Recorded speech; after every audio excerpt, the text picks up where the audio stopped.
Hello and welcome to TFT Worlds, Day 2, Game number 4. Enjoy. Swords, interesting, a lot of deviation of strategies, which is not something that you'll see when you watch a lot of, let's say, Chinese players in the same lobby. They're contesting all the same components like sword or belt. I completely agree. Usually metas are made in a way where 6 people are supposed to rush towards one item, usually a bow, but in this case, everybody actually has their own beginner start in mind. They actually brought something that will not be too contested, and something I believe will be very powerful and exciting. Something also really powerful is spell, swords, enchantment. That is Wow. the Mirage. So a lot of people will be putting their mind towards, can I find a way to get Deja into this game? Well, we can find a way to bring Donkey Kong into the game straight away, which of course is always a treat. I mean, right now, Noel actually is in a spot to have a good start. He's offered 2 Shimmer Scale units, so he might be able to go for that Shimmer Scale like a scale up. And he's also offered upgrades into Bruiser Synergy. He is in a good spot, I feel. Yeah, Noel with that first, by the way, puts him to 40 points, tying him in a 3-way contest for 7th right now.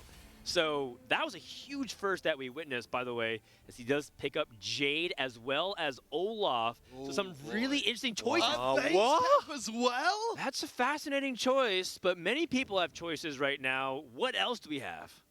All right, as we glance across, of course, we say Noel in the left. We have got a few very pointed augments coming through. Again, guys, here in a game 4, are you more for the pointed augments, or are you more for generic strength? I mean, we know that Title's going to go for a Lagoon setup because he already made a blue buff. That's that's what he wants to do. There's 2 players that haven't yet picked an augment that are offered like 2 Ascensions. So it seems one of the players, Lelouch, picked an Ascension. And right now, Basic is also considering whether he wants to pick Ascension, Double Trouble, or Canyon Spat. And his choice is Double Trouble.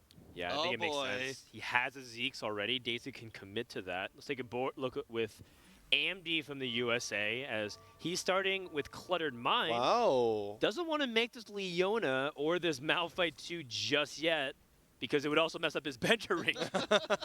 So talk to me about Cluttered Mind. It's not, we've seen augments across the different ways of play, but from Cluttered Mind here, what's this going to mean for the lobby moving forward? So we've got this big injection of XP. I mean, I don't know if I really enjoy Cluttered Mind that much in AMD's situation because his setup right now, he has an Astral setup, but usually Astral setups want to go for rerolls, but with Cluttered Mind, you can't really go for rerolls, right? So I feel like he'll try to find something that's strong for the mid game, and then he'll probably save up and transition into a expensive composition like maybe Zaya or Value. Yeah, it kind of depends if you want to go. Like, Astral Reroll is a lot tougher because of the 1 cost, but we have seen some people play Cluttered Mind Reroll in other cases. So it's interesting to see what strategy AMD has. I mean, you can play anything from here, and his items are also quite open. So I guess it's really about whether or not AMD can find a way to stabilize his early game. He did find a 2-star Malphite, so that's already a big piece that was missing from his composition. I do want to call out one of the augments that snuck through here. For Title, of course, did not have the best game last time around, though was previously right on top. I do like the Metabolic Accelerator for just making sure the Title ends out the day as close to a good game, not no big disaster on the horizon for them. Title's actually playing this very safe. He does want to go for Metabolics to have the HP advantage, and he is saving his setup so that he can go for Lagoons. He doesn't really care about winning or losing right now, but he did get a previously really lucky matchup to 1 win, and now he's about to take a bit of damage. We do see Title taking the L there, but of course, they're very happy with this right now. As long as they don't take an overwhelming amount of damage, Metabolic will be able to build it back up. And of course, once they turn things around, they'll be getting that health for free. That's right. I don't know if Title was in a good spot because his deck doesn't really seem to have a good future. We're looking at Lelouch's board at the moment, and currently he also is, I think, looking for a reroll angle? Well, we do know that Lelouch loves Yone. It was actually his favorite comp to climb to rank 1 in EU, and was actually talking, he was talking a lot of trash in people's chats, saying like, oh, all these Yone players, they don't know what's up, I know what's up. I want to see if that's the case, but his itemization for that is really poor. No bows to start things off. Can he actually pull it off, or does he just simply play a high tempo into a Deja that we've talked about at the beginning? It seems strange because you're exactly right. The itemization seems to be completely the opposite of what you want. You got a lot of physical damage, a little bit of magical damage from the Yone, but maybe they're looking to build towards something else longer term. I mean, the thing about Yone is that you want to get scoped or you want to get rapid fire cannons, right? So I don't know if he's going to gamble for I'm going to get the augment, the specific augment that I want type play. So I feel like this is going to be a very safe Deja hybrid like a transition, especially since it's spell swords. Sure, I could totally see that. And we do see on the other side, Title finally getting Lagoon in. And the power of blue buff able to get a pretty decent amount of stacks as well. But Title not afraid of that loss as we go into the stage 2 carousel. Lelouch was on a losing streak, now has 1. There's a spatula available, so he theoretically could play for a Swift Shot emblem if he was looking for that. No. He's going to complete instead a potential Hand of Justice on this Olaf. Keeping an eye out for who is going to go for the spatula, if indeed anyone. It's going to actually be neglected pretty heavily, but we see one player who's jumping right for Title running right straight towards it so they can get that Lagoon set up. Oh, man. All right, so Title's the one that is going to be the protagonist behind the spatula. Louch is just going to get a crit itemization, which means Hand of Justice, which means he wants to go for that Deja. He wants to go for that Spell Sword bonus to do damage during the mid-game. Yeah, no use of the spatula whatsoever. Meanwhile, Title could theoretically just make a Lagoon emblem right now. Wow. But I'm not sure if that's exactly what he's going to be going for, because if you compare the emblems, he doesn't end up committing to it. But Lagoon Emblem is much less flexible than Mage Emblem, and a lot of people would prefer Mage instead, but he already had committed his tiers. So I think in this case, Title says, you know what, I'm just going to do what I can to improve my board the most here. I mean, I do like the position the Title is in right now. You know, they're taking on a loss streak. We know they can absorb it because of Metabolic Accelerator. They're stacking up Lagoon, and they're stacking up their loss streak as well. You know, that's a lot of money flowing into Title's coffers to try and at least make sure they get the top 4. I mean, I've been watching Title play, and I think he's a vertical Lagoon lover. I think he thinks 9 Lagoons is the key to make the composition work, and he just wants to itemize Nilla and Shaw to make that work, I feel. Yeah, there's actually a lot of different variations of what makes Lagoon quite a tricky composition. When do you play 9? You know, when do you go to 5 Mage? When do you cut all of that? When do you cut 6 Mage and, 6 Lagoon and down to 3 Mage and play a bunch of utility units? And I think that's where a lot of players get lost. All right, let's take a quick look across and see where we are in terms of the overall lobby. Of course, here we go. We saw doing some good work from before. Is on the win streak, heading in to our friends, the Krugs, along with Slooper as well. Amdi down the bottom of the table. Everyone else pretty close to the middle. We might see a collision of win streakers, but we'll see if we're just that lucky. Oh my Wow. goodness. Baby, what do you think about this play? I like it. Yeah? I like it. I like it. But I'm confused, though. Does Slooper not want to go for the Dark Flights? I felt with the Runeouts he was considering going for Dark Flights, but since he has the Shimmer skills, he just wants to eco up with that Gambler's Blade, get the extra economy, and go for a value tech instead. That's interesting. Yeah, Kyrix will take a pretty convincing L there. Oh, that hurts. Oh, boy. Ouch. To be fair, Kyrix, you know, they're towards the bottom. We assume that they're going to be okay with taking the L right now. They've got a few bits and pieces on the bench. We'll have to check in with them later to see if they put together something more compelling. Both of our win-streaking players, though, Slooper and Here We Go, have maintained their win streak coming out of Stage 2. So that's a lot of gold, all headed to the top. Now, we finally look at Dazek's board. He did pick the double trouble, and oh, he's got a Zeeks and a sword ready. Of course, since he's got a Zeeks, he can consider between Dark Flights or whether he wants to go for like a Graves. Both options are quite decent, but I'm very interested to see how double trouble can perform in a lobby like this. I mean, personally, I love seeing it with the Dark Fly. I love seeing as many kitty cats as possible flinging themselves around the board. Of course, from Dazek's side of things, just fighting it for positioning here, running the chance into the top 8.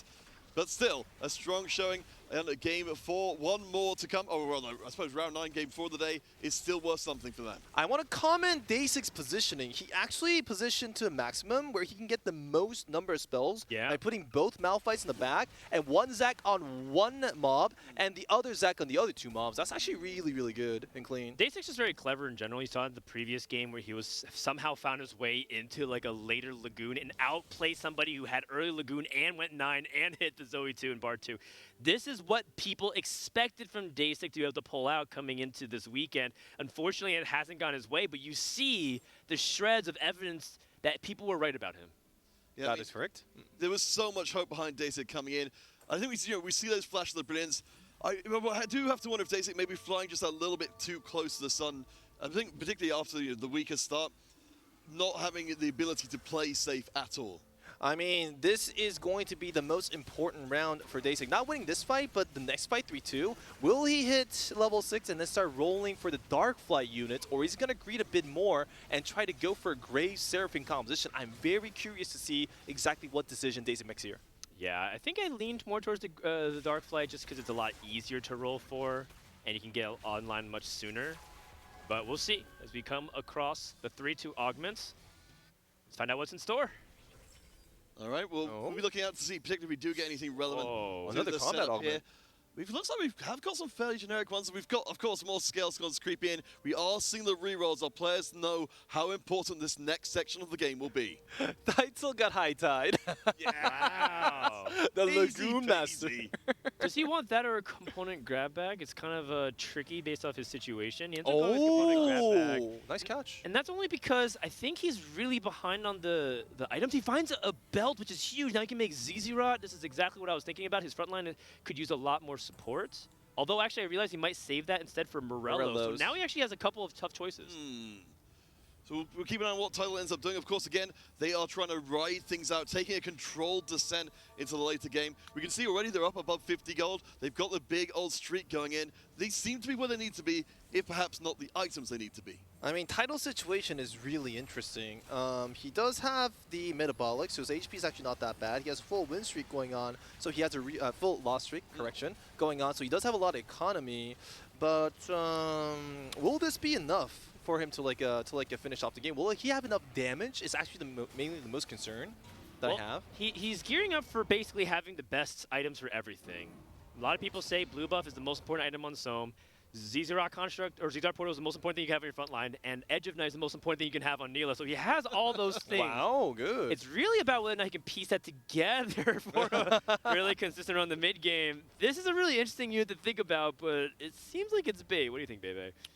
He can't really use the Deja, and he just really wants to keep on stacking Lagoon, so I think he's just going to full-on greed. I think full-on greeding, and maybe, as you said, he might hit level 7 and then start rolling to stabilize for some 2 and 3 costs like 2 stars and go for some. Yeah, actually, it's a really good point because Title is in a position to pick first because he's been loose streaking with Metabolic.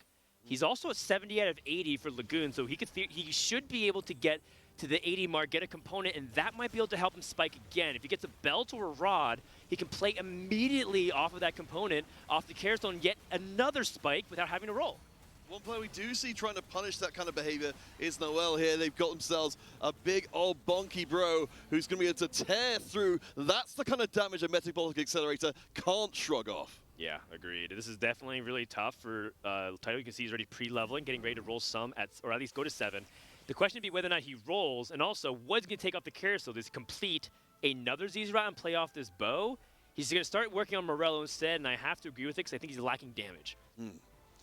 Now we are looking at the board. I'm trying to see if there's any key itemizations that these players want to take, or these players want like a contest mostly. The question I have is for Slooper. Slooper's, by the way, has played Xayah in 4 of his 7 games, and he hasn't bought for a single one. Wow. We're kind of wondering what he was going to angle for, but the problem is a lot of awkward items have been left over him on repeated carousels now. So we'll see whether or not he's able to actually pull that off, or is he going to go completely left field maybe and do something like a Seraphine Graves from a position that I don't expect him to? Well, he is offered a Graves, and he does have the Cannoneers in the setup. Will he pick it or not? That will be the main issue, and that will be the deciding factor of what his endgame composition going to be. I mean, we've certainly got a pretty darn strong ball right now. I mean, with his win streak really propping up Slooper's economy, they can't afford to make any mistakes here or they'll lose out big. Surely Graves is at least better than the Ophelio, so I'm not entirely sure why Yeah, I you'd want to completely play agree with that choice. I think he's just really trying to go for like clean economy because Graves is 4 gold and Aphelios is 2 gold, right? And Graves 1 star without any itemization doesn't make a huge difference in the outcome of the fight. So I think he just did that to maximize his like a gold output. And he is just telling us, he's sending a friendly message to us saying, I'm not going to go Gravesite. I feel like when you get things like this, Gamblers play gold, oh my goodness. Wow. Able to get 2 procs immediately, and if he's able to win this fight, getting that bonus gold would be huge. Nice. Actually, he can still buy the Graves if he wants. I love the center item carrier here doing an absolutely incredible job of making the most of the Gambler's Blade and the Runan's Hurricane. Just that burst damage is absolutely fantastic. Slooper gets away with not spending out, not getting the Graves in, keeps that win streak going. But for Dasic, they have found the way to the Essence Emporium. Wow, Dasic did eventually decide to go for Darkflight because, as Frozen said, it is a cheaper and more easier composition to get online. He's also offered a swing, but interestingly, he's not putting it in. Yeah, I like this a lot. I think too many players get baited by Swain, in particular with Double Trouble. Instead, you want to roll for 3 stars for everything, and Swain takes 2 valuable spots without even getting Double Trouble himself. In the best case scenario, yes, you can try to play 2 Swains if you're level 9, but that's not going to happen for so long in the game that I really like the direction Dasic's going. No, it makes a hell of a lot of sense to make the most out of that Ogwin. Of course, we've got the cybernetic shell in there as well to make sure those Rengars don't get popped too early with the essence as well. These are some assassins that are going to be very hard to take down, as the Swain actually does get picked up. That's controversial. I know a lot of players will immediately start getting into their Discords and Twitter DMs talking about the play. So, baby, do you like having Swain in these double trouble builds? No, I actually do not. Because the main reason is because Dasik only had a bunch of 1-stars. He does not have enough goals, so I feel like he sold the Swain to get the interest gold, and his main win condition is in the end to find 3 stars and get that double trouble value from his for the extra units. And I think that was his best odds. So we'll have to see about that. Okay, I'm in agreement. Talk about 3 stars, by the way. 8 Kaisas Wow.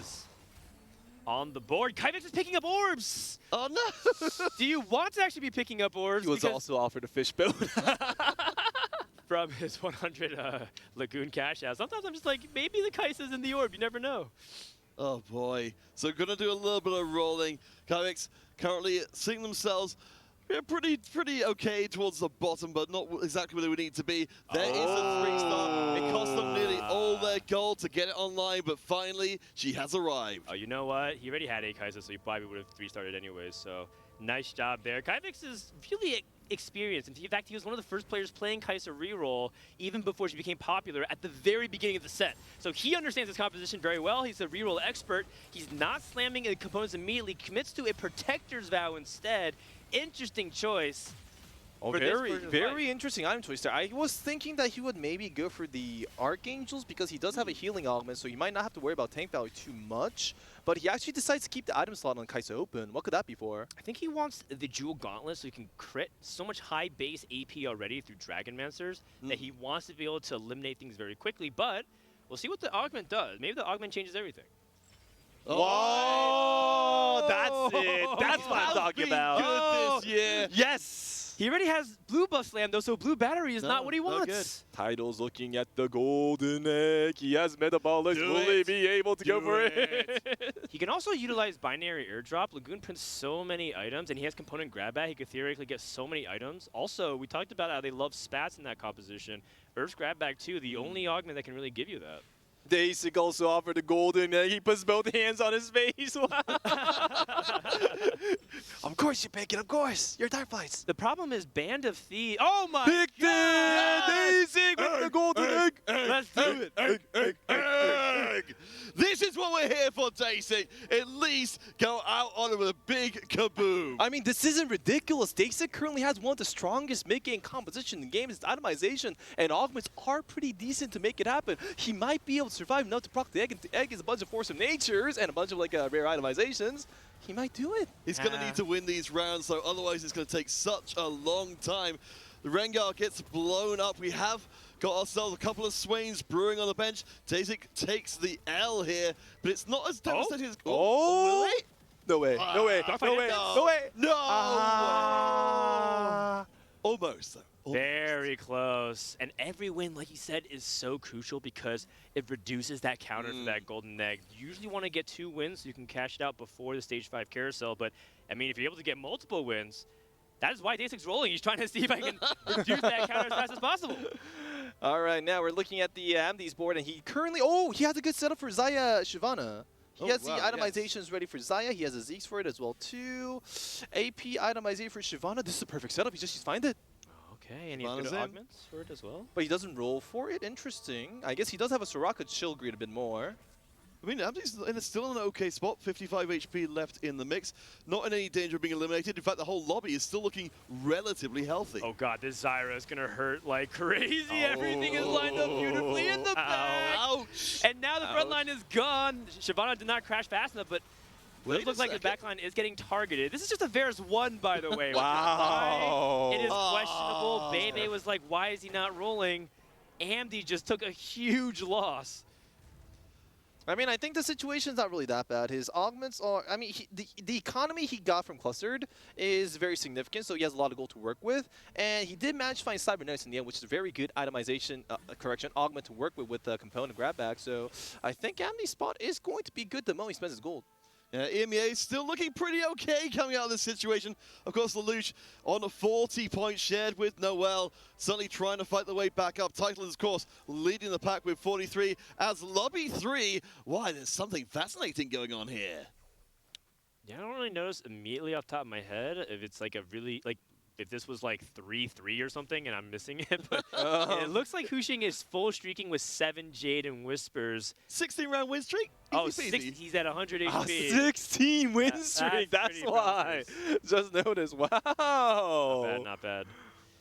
All right, let's bring us back to the main attraction, though. He said EMEA's players starting to at least acquit themselves well, but it is all about getting towards the top.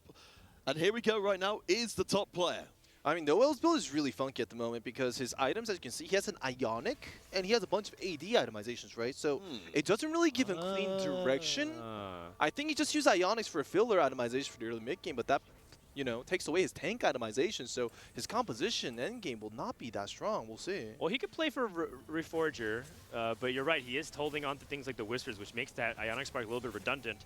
Speaking of the redundancy, whether or not people end up playing the Xayah, we'll see. Slooper is trying to see if he can get this last fight in, but right now this Wukong is going to go down, meaning that it's just a Volibear. If Slooper can get a win, that'll be huge to continue to keep his HP high, and he's going for 9. Look at his gold count for Slooper. He has such a big reserve to either roll or greed further. We've got to keep our eye out for Kybix as well. Win streaking in the middle of the pack. Here we go. Takes an L, as does Noel. We will be seeing the table being compressed by that kind of play. We're back to Kivexport at the moment. He currently has 137 stacks on the Lagoons, and his Kaiser 3-star is completed. He's been running a 4 win streak ever since hitting that, making him very, very like a powerful for mid-game. That's good. Yeah, I really like the Best Friend's take because he knows there's a Rengar in the lobby, and Best Friend's secondary effect is that it gives bonus attack speed and armor, meaning that this Kaisa is going to be less likely to be targeted, instead going to go to Karma instead. Really nice heads up play, but ends up cornering it, making it vulnerable to that Neil title. He picked Binary, just as you said? Well, we'll see if it ends up working out for him. Does get a Shroud and another item that's pretty okay in the form of the Quicksilver, so looks like Title's just crushing through the front line. Two's Rots and a Daisy bonking in the front line. Kaisa is trying her best, but she can target that last only 2 units at a time. Sam is going to ult Uno. Dos. one more, tres. Oh! The counting was no good. I should count in English. I'm sorry. I'm sorry. My fault. My Man, fault. are you trying to cast in the 3rd language, baby? Like, what's going on It's here? too many. It's too many to keep up with. We'll head to the Treasure Dragon, though, and we're still looking pretty okay for our players. We're very, very tightly contested here. So many of our players, of course, particularly ones up at the top. Title, Lelouch, and Noel, they're the ones with the best chance of pushing themselves forward to a significant, challenging position coming into our final round coming up next game. Currently, I'm sure everybody's trying to look at Daisy right now, but there is a gigantic golden egg, and judging by Daysig's HP, I think he won a few fights. He's won 3 in a row. 3 in a row? That's massive. We need the egg count, and we need it right now. Yeah, do not let us miss that. Speaking of we not gotta missing, see that. We have to see that. Pantheon 2, huge moment here for Lelouch. Lelouch barely inside that top 8 right now, tied at 40 points in a 3-way tie with Latam. Can he find that opportunity to put him at the doorstep of top 8? And what is this composition? We've got Scales gone Xiaoyu. Scales gone for Xiaoyu. I was very curious about that choice. I Oh think, my! Whoa! 1 gold off. 1 gold off, sold As the always. Pantheon 2, and that 1 gold he chose to make Pantheon prevented him from making the Xiaoyu 2. I mean, I'm kind of curious. Oh, stay sick. I'm kind of curious. Isn't the Pantheon 2-star better than Xiaoyu as choice? Well, he's trying to go for 5 Jades so he can scale the attack speed, so he's trying to set up multiple carries.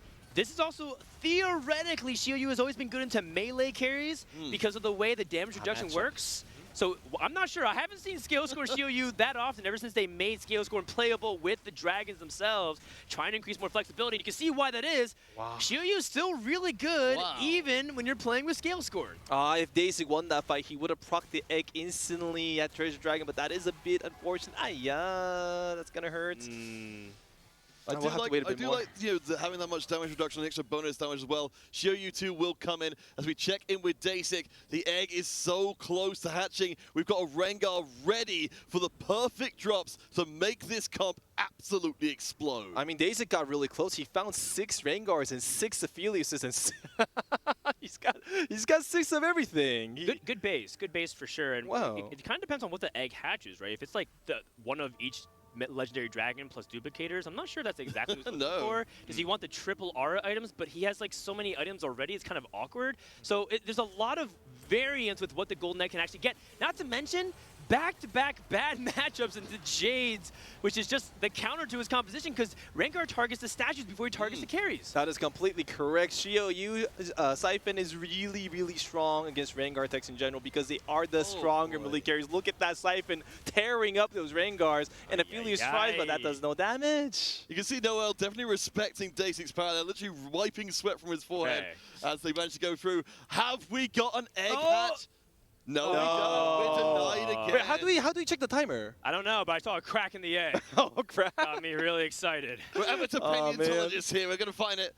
8 Rengars. One more. Gonna do it. Still Swain. Do it. Just do it. But he might accidentally sell the egg, so he's not touching it. He does not want to touch that egg. I think we might be able to find out if we right-click on it, but I suppose either way around it, the egg is very teasing. It will keep looking like it's just about to hatch. Dasic has got a little bit more life in them to try and get it through to the promised land up against Title, who, of course, will not veer from their own course. Lagoon all day, every day. Wow, Title has 18 items to work with. That's amazing. It's a little bit difficult to deal with this Rengar, which is jumping onto the Psalm, but Tie Blossom is good. Eliminates a lot of it by cornering. It's just too much damage from the Lagoon player, and this is exactly what you're supposed to do against Rengar. Dasic's now down to his last life, but he gets 2 injections of power, he gets the carousel, and he should be getting that egg. I believe the egg should be hatching this next round, so prepare yourselves, gentle viewers, for an explosion of enormous proportions. Dasic needs to get exactly the items we have to go back to Dasic. We have to go back to Dasic. It's about the problem. We have to go back. You see, this is the precursor to the egg. A carousel is like an egg to itself. And it's a lot of gold for players like Dasic, who wants that big 3-star power swing, needs as much gold as he can as he's going for Morello Namicon, so we'll see if he's able to employ that as he needs some anti-heal. Meanwhile, I mean, there were a lot of Xiao Siphons in lobby, and he just doesn't want to let them heal, so that's probably why he picked the Morellos. That makes sense. I am really, really excited. The Golden Egg is about to come here, right here. I think it's about to proc. That was a crack. Ambushing! All right, what do we got? We've got... He's going. Oh, Rascal's Gloves. Radiant these gauntlets. Tactician's Crown. Ooh. Okay, so that's actually not traditionally good for Darkflight because you want to be using the item. Oh! Rengar 3. And a Rengar 2. But if he plays things like this Graves can hold Thieves' Gloves. He's not going to get a Darkflight Essence anyways. And then what do you just play this anyways? The Rascal's Gloves? The roll I of like the gloves that. is no good. Okay. I like that. He wanted the Rascal Gloves on his second character, which is Rengar, because Rengar is pretty strong, right? So I don't think that's a bad choice whatsoever, especially if he high rolls the itemization, he can be very, very strong. Of course, he low rolled. He did low roll the items. I mean, even if that Rengar 2 isn't any good, we've still got a Rengar 3. Wow, that damage on Rengar versus Kai'Sa. Even with the power of the unholy egg, it's still not enough. A 3-cost 3-star gets wrecked by a 2-cost 3-star? No way! Dasic with another 8th place. That is devastating. Well, at least he got the golden egg first. I guess so. At least he now knows that it was a hopeless case. Still, though, Dasic, a showman to the bitter end there. Has been playing on the edge of the knife all day long. No better way to go out there. You know, Lelouch's board is really interesting. He went for a scale scoring like a Xiao, and he also has like a binary as well too, which is very rare to see. Yeah, binary is surprisingly really strong in Jade setups because it's really about the sum of the parts, and you can see Lelouch has crafted his board very intelligently, utilizing things like Rakan and Braum as the tanks in a Xiao composition, giving Xiao the scale scoring emblem. Really unusual spot. However, Slooper does have theoretically the good positioning. Xayah has been a counter to things like Xiao in the past.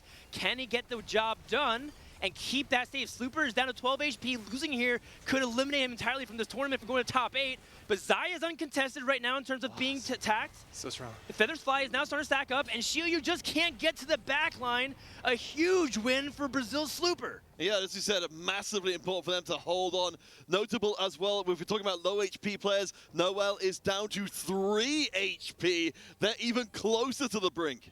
I mean, there's so many strong forecasts like carries in this lobby. There are multiple Shield U Seinfeld players, and that Xayah tech is also very powerful during the late game. We can actually see exactly what makes these players so consistent is that they don't always try to go for like a Dragons. They don't always try to go for like a 4 or 6 Dragons, go for level 9 Greed. They know what's strong at 4, they know what's strong at 5, they know what's strong at 3, 2, and 1, respectively.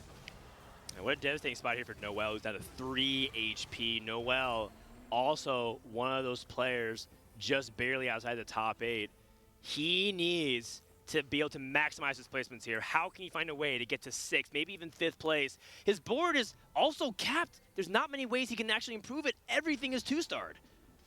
I believe in Lobby 4, we've got Graves 3 and Hecarim 3 in the same game, so hopefully we'll be able to get a glimpse of that. Oh. Not just that, it's Latin America. You're looking at Life's Bad, trying to make a deep run for Argentina, and of course Kiki holding down the fort as the veteran. Can LATAM make this deep run in the Dragonlance Championship? All right, we got to keep our eyes in 2 places once. Noel is almost dead. LATAM will have to wait for now. Up against Slooper, the Xayah did very well against this kind of board before. We're looking at the fight going on right now. It's going to be Shield U Siphon versus Xayah Shyvana, and Shyvana just has too much value. The enemy's level 9. He's got the full CC comp, the full itemized setup at the ready, and it's just not a fight at this point. Noel, an 8th, a 1st, a 7th. This inconsistency has just been his Achilles heel all weekend long. Not able to play for placements. That might have cost him a top 8. And I'm not wanting to get used to the idea of seeing EMEA players going out in 7th and 8th in a lobby. It's a really bad look for us, I'm afraid. But hey, we still got Title up at the top. The player that people had so many questions about, they've stayed the course and they've been rewarded for it. I am so surprised and amazed with Title. Not only did he make his composition with Metabolics, he also managed to get to level 9 with Zoe 2-star. That also raises expectation. We're looking at Kivik Sport at the moment. He is the one that did send Dazik off with 6 HP. Is he in a good spot? His augments are a little bit awkward. It's like okay, but nothing great. But his items and the way his composition is set up looks good on paper. We'll see if it's enough. Good Shroud. Does end up getting the Shroud onto the left side of the board. Hecarim's not going to cast a kick from Lee Sin. Stops it just for a second. Hecarim doesn't even cast. So that's a good start, but the Shyvana's Dragon Descent lands, wipes a big part of the front line, and I just don't think it can kill fast enough, and that Runa's Hurricane, just look at it, chipping away. Kai'Sa not able to get it done, and Kivix is dead, and his chance at top 8 has been eliminated. Yeah, Slooper able to breathe again. These rounds have just been so ridiculous. Andy, though, we're going to clock at the top of the lobby, doing very well for themselves. Title is no longer the undisputed king of the lobby. I mean, this lobby is just so insane. We had a double trouble Darkfly player with the golden egg. He wasn't that weak, and he went 8th, and we have a Kai'Sa 3-star, early Kai'Sa 3-star player that went 6th. This is just how strong, this is just how insane this lobby is at the moment. I mean, just look at the way things swung. Lelouch was leading the lobby. 3 losses later, now down to his last life. What happened? Yeah, what we've just seen. Wait. Can you move base camp? He's not. Well, no, you can't. But he doesn't have base camp. He has a scale score and emblem, and he's on the same side as Xayah. This is what he wanted. I think this could change potentially everything if he can get back on Nexus. But he goes the other way, targeting the Shyvana. Shyvana does have this Dragon's Call to stop a lot of that magic damage, and Slooper has his Xayah completely surrounded. The VIP able to get it done. Good matchups once again for Slooper to send Lelouch to the bot 4. Slooper with the beautiful build-up process, actually going for a Xayah Shyvana composition and taking down all these Siphon show you players. 4 games before this, Slooper has played Xayah, no bot 4s. Once again, this Brazilian's putting on a clinic, showing exactly how Xayah is supposed to be played. And we're getting into the situation here where we're really raising the question of again, who can reach the Xayah? We've been here before. We just can't do anything about it at all. Maybe we don't have an Idis 3 to back up this time around, but it doesn't apparently seem to be even necessary. I'm looking at Tyler at the moment. He did keep on going for Lagoons. Very consistent individual. He does not look in any other direction. He went all the way to level 9, has a Zoe 2-star, has a Psalm 2-star. Will this be enough to beat the Xayah player? Will this be enough to beat the Grace player? We'll have to see. I think so. Title at least is theoretically positioned to do well into these matchups if he can find a way to get Neela onto the Xayahs. Also, Here We Go is playing that Seraphine Grace very quietly, been hanging in there to contend for the top. All right, Slooper been holding on very well. Has got the win streak attack title with the Metabolic Accelerator. Has been playing the very long game. Zaya's, of course, going to be an absolute force of nature as Shyvana holds on the front. Zaya! Everyone's gonna get Zaya. No, but Shyvana, Rakan! she turns around though. Zaya is still alive, gets stunned again, but the backline falls to Shyvana. Surely there's nothing left in the tank anymore. Wow, Slooper, how does he do it? Zaya domination again, titles out in 4th. But still a pretty good top 4. That was so I close. think that's what one auto away. We knew Title was the points leader coming into this lobby. I have to think, if anything, well, they would have loved a higher position. That's still mission accomplished for them. It's true. When you're in that top 8, a top 4 should still keep you in that running for that final lobby. But we're focused on our top 3. Amdi, Slooper, here we go. Amdi getting that crucial Zaya win up against the Seraphine Graves. This is why I keep complimenting Brazilian players, because they know exactly what decks are strong. Super kept going for compositions that are very strong on what's forecasting, and this is one of them. This is a Zaya, Shyvana, Hecarim composition. All that damage from Zaya, all that CC from Hecarim and Shyvana. The composition is very well balanced and looking for a strong first. Let's see who wore it better. Zaya versus Zaya, but Shyvana is doing so much work to target access directly onto Slooper Shyvana, and that's all she wrote. No, holds on by 2 HP. The fight on the other side is still going though, and it's Zaya all day, every day. So Slooper's ghost is what's beating. Here we go. And this is what we're talking about. When Zaya being one of the few attack damage compositions being good into the Grave Seraphine, but because Grave Seraphine was theoretically strong into Jade Soifin, there's just an interesting rock, paper, scissors dynamic going on in this lobby. And here we go, has very quietly snuck into the top 3. Remember, he needs every point he can muster to get back in that top 8.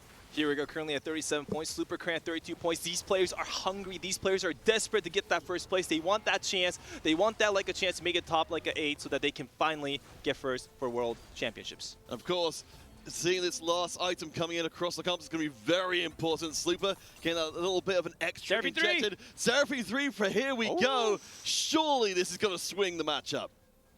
We say that, but it's difficult because part of the reason why this matchup theoretically is tough against Zaya is because you stack Mystics traditionally for your late game. What's your anti-attack damage plan? You pretty much just have to bulldoze and get this Graves as fast as you can to things like that Zaya. Can he find a way to get that edge in a matchup that is traditionally pretty tough? I would prefer that here we go, actually go for like Kiana instead of Lee Sin, so Kiana can stick onto Zaya to buy her at least a bit more time for a team. Let's see who is going to win the fight between Zaya and Graves. Great Shroud to start things off. The Dragon's Descent stalled the Graves, and anything you can do to keep the distance away from that Zaya. Zaya has max swift shot range, but this complete turnaround and Seraphine 3 protecting the front line, able to deal with Shyvana and Graves. Zaya versus the world! And that Shyvana is not able to do it. The Jace isn't able to do it. That means Zaya is not able to do it. And he takes a loss. And Slooper has lost as well. We're down just our final 2. Oh my gosh, so we're only one Zaya. Would not be a Zaya versus Zaya 1v1 to end us out here. It does feel like that little bit of extra shielding was enough to push him across. You had these barely alive units able to hold on. I feel the most important thing is whether or not Amni CC chains or not. Does he want Hecarim and Shyvana to CC at the exact same time, or does he want to put it in a way where it can like slightly go into a chain reaction where it can stun the opponents for longer duration? It's going to be tricky here as we get another great Shroud, but this time, can Amdi correct history? Was it all just a fluke? The Dragon Scent stuns the entire board. Bard with a Temper Fate locks it down again. Good chain! Great chain! Big chain. Jace smashes in. Graves slowly but surely making his way towards that Zaya. Another big Grasping Vines. Can you do it? Graves is about to die. Nice. I think Amdi has done it. No more DPS. Amdi able to send, here we go, second and take a huge win in round 9. GG, guys, GG. That was a fantastic game to watch. Everybody was just so hyped, and I can't believe this is what happened.